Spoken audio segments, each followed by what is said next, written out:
Hurmatli guruhdoshlar, aziz hamkasblar, hurmatli dehqonlar.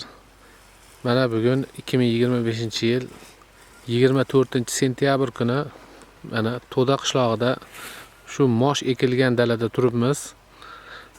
Mana do'stimiz Abduvohid yangi texnologiya yaratibdi. Shu moshni o'rib yig'ib terish bo'yicha ilgarigi eski texnologiyasi ham bor edi, ilgarigi yaratgani. Uni yana ham takomillashtirib, unga yana ham bir ikkita yangiliklar kiritib, mana o'zimizning oddiy traktorda o'rish jarayonini ko'rsatib beryapti.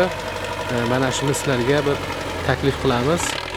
Ko'rib, o'rganib chiqib, ma'qul kelsa, mana shu texnologiyadan foydalanishni yo'lga qo'ysalaring yaxshi bo'ladi. Mana hosilda nes nobud qilmasdan toza holatda, sifatli holatda yig'ishtirib olish uchun mana shunchalik mehnat qilindi. Mana bu yil dehqonchiliklarimizni mana o'rishni boshladik mana. Mana akamizga ham rahmat, mana traktorda o'rib beryapti. Mehnat qilib.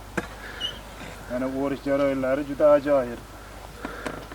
Hobizni o'ryapti, menga ma'qul o'rishi. Mana bir dona don to'kilgan yerga.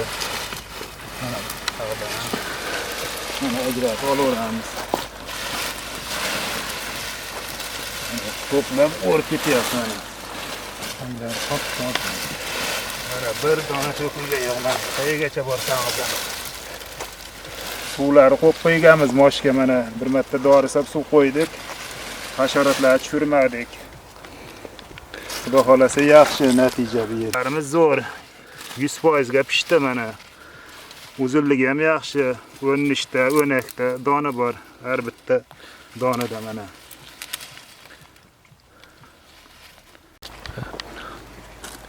Mana moshi bor odamlarga aytamiz, shu texnologiyadan foydalansalarini yaxshi. Mana ajoyib, zo'r. Havas qiladi odam ko'rgan odam havas qilyapti. Mana buni endi kombaynga tayyorlaymiz, xudo xolasa.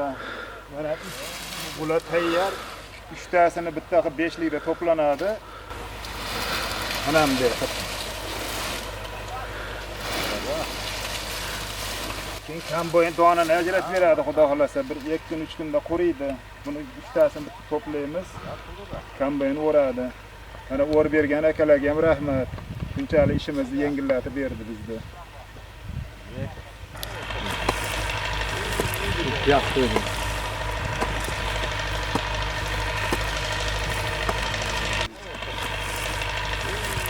Yaxshi edi.